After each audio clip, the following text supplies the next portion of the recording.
Amici bellini, eccoci qua, ci svegliamo, insomma un po' di acqua in faccia, scaldiamo le corde vocali, ci guardiamo nell'anima e recuperiamo un pochino queste parole di Spalletti per andare incontro alla partita con il Venezia, che è una partita difficile perché il Venezia è un avversario forte.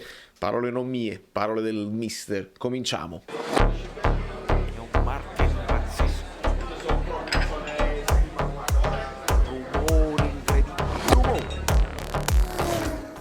Allora, amici miei, bentornati. Ovviamente un po' di pausa proprio dovuta al fatto che non c'era niente da dire, dovuta che non dobbiamo dire stupidaggini come ma il campo del Venezia è più corto e più stretto. Allora, dato che qua è rimasto bloccato, vedete Pasquale D'Ignazio che bontà sua resta impresso così. Iscrivetevi al canale, controllate se siete iscritti al canale gli amici bellini della Prima Guardia e iscrivetevi nuovi, così si sblocca, perché si è sbloccato. Nel frattempo i numeri salgono, siete troppi evidentemente e i software non ce la fanno.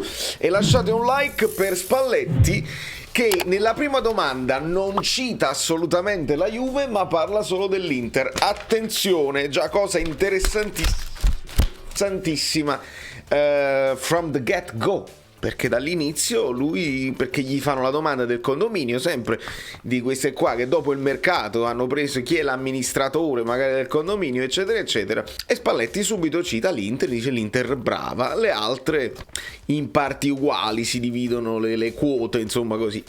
È già interessante, già nel vostro nei commenti potrete scrivermi come la vedete questa cosa qui, perché mi sa di uno che non vuole sottolineare tutto quello di cui noi abbiamo parlato in queste giornate, insomma la Juventus che si fa bella forte per la lotta per la Champions, e di un altro che insomma è sempre lo stesso, che però ci ricorda di quanto già era forte l'Inter, e lo ripeterà anche dopo nelle altre domande, e di quanto sia anche migliorata. Quindi un pochino dice non mi voglio guardare dietro, però se il quarto avanti è bene o male è pure difficile. Insomma, me lo dite voi come la vedete. A me sembra un modo innovativo anche di fare comunicazione. Ciclo in arrivo, non deve cambiare niente. Allora questo secondo me è il punto fondamentale su cui noi dobbiamo capirci, perché capito, poi ci sta il derby che noi ci guarderemo stasera ovviamente. Voi che cosa volete? Un pareggio, la vittoria del Milan per sognare, una vittoria dell'Inter per tenerci il Milan più lontano, insomma. E lui Spalletti, ragazzi ascoltiamo Spalletti, non ascoltate me, ascoltate Spalletti.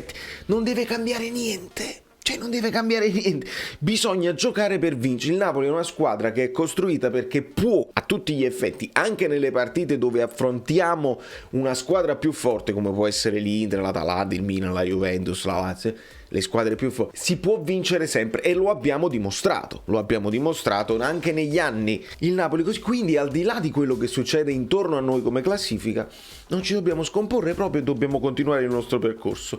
E ci sottolinea anche Spalletti: è meglio avere tanti calciatori, perché poi adesso ci sarà questo ciclo terribile di 6 partite in 21 giorni o giù di lì, dove ovviamente avere altri giocatori che ti possono far rifiatare quelli che partono da titolari e avere i 5 cambi è importantissimo, perché sì, stanno tornando tutti, ok, però un attimo, Spalletti ce lo dice pure, dice, non è proprio vero, cioè, alcuni ci mancano, ricordiamo la Ciorta che non ci accarezza mai. Non vedevo l'ora che finisse il mercato, altra cosa interessante.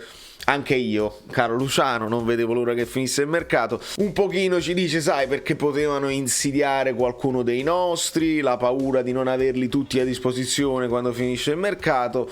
Anche perché non arriva nessuno in entrata, e quindi che aspettiamo a fare? Questi siamo, abbiamo confermato quello che si è detto all'inizio.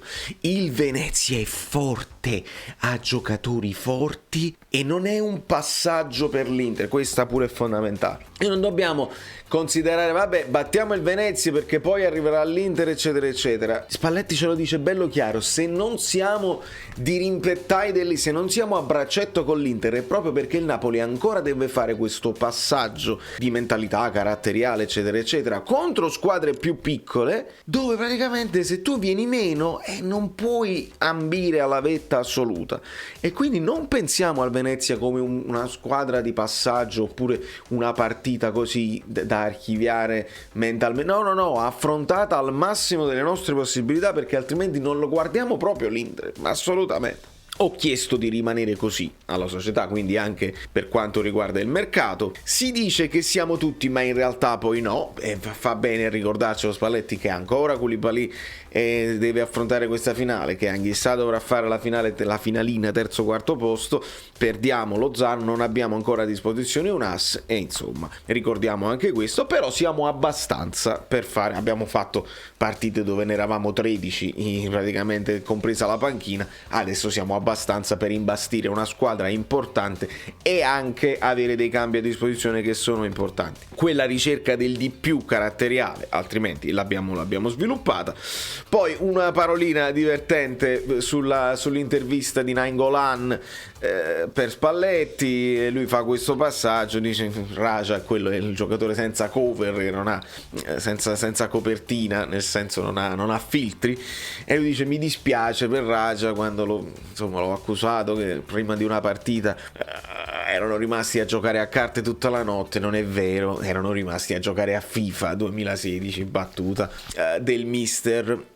Poi l'esclusione di Axel, giustamente Spalletti dice sì, se non escludevo Axel avrei dovuto escludere qualcun altro, poi glielo spiegavi tu, e ha fatto questo ragionamento molto lineare. Dice non c'è Manolas, ci aggiungo Gulam per avere almeno un terzino sinistro, poi tra i tre centrali insomma qualche cosa si fa, perché dovrebbe tornare in completa disposizione anche Koulibaly, e quindi così. Io resto con questo dubbio che poi se Lozano si può escludere dalla lista, non lo so se c'era già, non c'era ancora, insomma questa poi la approfondiamo, perché poi è quasi contemporaneo l'infortunio di Lozano con la comunicazione della lista per l'UEFA, quindi non lo so se questa cosa si può aggiustare in favore di Axel. E poi grandi parole per Axel, dice che già comincia a parlare l'italiano, che ha quella fisicità che è importante, probabilmente lo vedremo in campo in queste 6 partite in qualche modo, anche se deve recuperare dei problemi alla schiena. E poi pubblicità.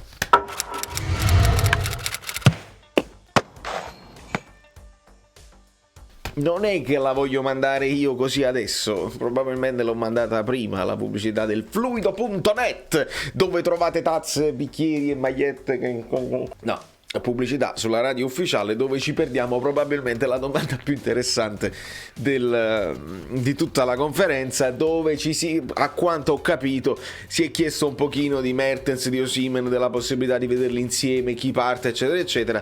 Non credo si sia sbottonato, ma intuisco l'idea di avere a disposizione un giocatore che ti può spaccare la partita, che può essere Mertens, ma che potrebbe essere anche Osimhen, che ti spacca la partita. Ricordiamo l'anno scorso come lo fece con il Parma, e insomma abbiamo questo dubbietto. Adesso la facciamo pure una formazione, una bozza di formazione.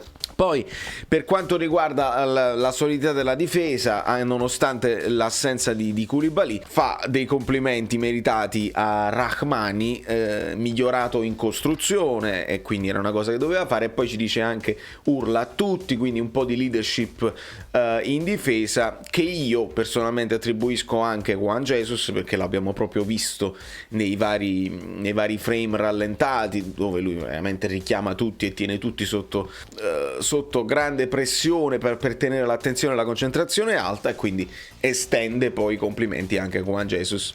E poi gli auguri di un'ottima finale a questo punto anche ad Anghissà, che non avendole a disposizione ne devono giocare un'altra, almeno vincessero le doppie partite perché meritano. Poi gli si chiede sul futuro e lui, Spalletti, non si sofferma nemmeno più di tanto, dice noi dobbiamo pensare all'oggi, è l'oggi che poi determina il futuro è l'oggi continuato, e tutta una serie di frasi un po' particolari, ma fa bene, cioè, un pochino fa bene a dire pensiamo ad oggi, e siamo d'accordo, è quello che chiediamo anche noi partita dopo partita. Non pensiamo all'Inter, non pensiamo nemmeno al Barcellona, pensiamo ad oggi, pensiamo al Venezia. Venezia, un po' la paura che non ci sia un progetto a lungo termine ben definito con la società e con il futuro di questi calciatori si avverte. Io la avverto, speriamo che l'oggi che si costruisce bene oggi poi determini un futuro bello, radioso e magari di continuità col tecnico, perché questo io credo sia pure la chiave per fare delle belle cose. Devi avere continuità, l'abbiamo visto con tutte le statistiche. Se lasci lavorare un qualsiasi allenatore, poi dopo le cose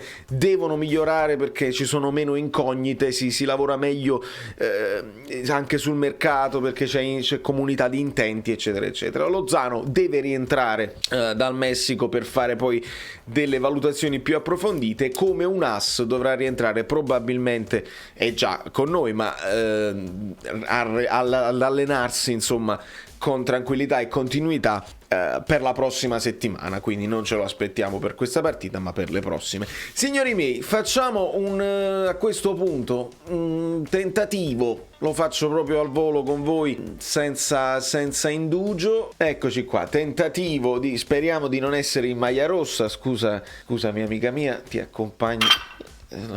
Volevo spingerti così, ma vediamo un pochino se riusciamo ad indovinare qualcosa, ad intuire. Subito abbiamo il dubbietto in porta, devo dire che subito abbiamo, speriamo di non essere in rosso, ma mettiamoci per scaramanzie, mettiamoci in azzurro. Meret Ospina aveva avuto qualche problemuccio, poi è stato recuperato. Si potrebbe, diciamo, ipotizzare Meret, mettiamocelo Ospina qua come sostituto possibile. Chissà se poi questo potrebbe portare ad uno Ospina, sai, ci parli e dice recupera bene, magari ti fai tu il Barcellona, potrebbe essere una soluzione, a meno che non ci siano cose già di mercato stabilite. Ospina che già sta alla Juventus per esempio, perché se ne parla, eccetera eccetera. Indovinate chi gioca a terzino destro, è inutile anche dirvelo, ovviamente la difesa è praticamente obbligata. Con questi 4 giocatori ci mettiamo JJ, ci mettiamo Mario Rui da questa parte. Non credo che sarà la partita di Gulam magari tu te lo conservi per una partita dove ti serve ancora più fisicità, Legacy Inter, ma non pensiamo all'Inter, non c'è ancora K2, non c'è neanche Tuanzepe, e quindi perché i problemi alla schiena eccetera eccetera, quindi sulla difesa non abbiamo dubbi. Immagino che Lobotka possa meritare una conferma qui al centro del centrocampo, con davanti a lui o a fianco a lui Fabian, e quindi sempre questo discorso qui che in fase di impostazione succede così. Qui abbiamo dei nostri dubbietti, ma credo che Zielinski, anche per le sue capacità balistiche, per le sue capacità proprio di gol, a noi serve segnare, signori, capiamoci che dobbiamo segnare. Insigne su questa zona e da questa parte si parte con Politano. Ovviamente abbiamo il dubbio Mertens Osimhen a questo punto. Secondo le parole di Spalletti, che non ho nemmeno ascoltato perché c'era la pubblicità, partiamo con Osimhen bello voglioso che va a sfiancare la difesa del Venezia nel primo tempo, e magari nel secondo può entrare Petagna, può entrare un Mertens che potrebbe entrare anche al posto di uno dei centrocampisti, non necessariamente Zielinski. Potrebbe entrare un Mertens anche al posto di Bobotta e ti ritrovi con Fabian e Zielinski a centrocampo, costruzione, perché questa è una partita che il Napoli deve tenere il pallino e deve costruire tanto, e quindi un Mertens te lo puoi ritrovare con Osimhen nel secondo tempo, ti puoi ritrovare un Elmas anche in questa zona, perché sappiamo che Elmas è il nostro jolly dei secondi tempi, possiamo tranquillamente utilizzarlo anche al posto di Insigne se non dovesse essere in forma, e quindi abbiamo questa situazione qua, non avendo mettiamoci un Petagnone al posto, perché poi questi sono quelli che rientreranno nelle sostituzioni. Abbiamo un Gulam da questa parte. Insomma, questa, signori,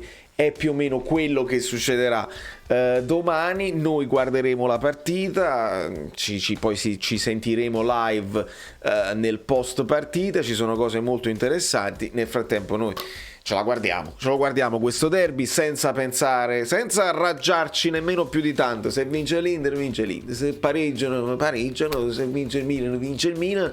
prenderemo il buono da tutto quello che capita, perché va bene così, perché noi dobbiamo fare il nostro percorso senza dubbio, senza biasimo, senza lasciare i like. Dobbiamo lasciarli i like. Che cosa state facendo? Da New York, Valerio Fluido è tutto. Dai, torno a dormire perché ho dormito troppo. Ciao, sono Saveria Solida. Se arriviamo a 15.000 iscritti su YouTube è una cosa di cortesia, ma secondo me dovreste seguirlo anche su Instagram, @ValerioFluido. Fa tutte queste cose credi. Sei iscritto pure a TikTok. Di più, dai, basta, sei cringe.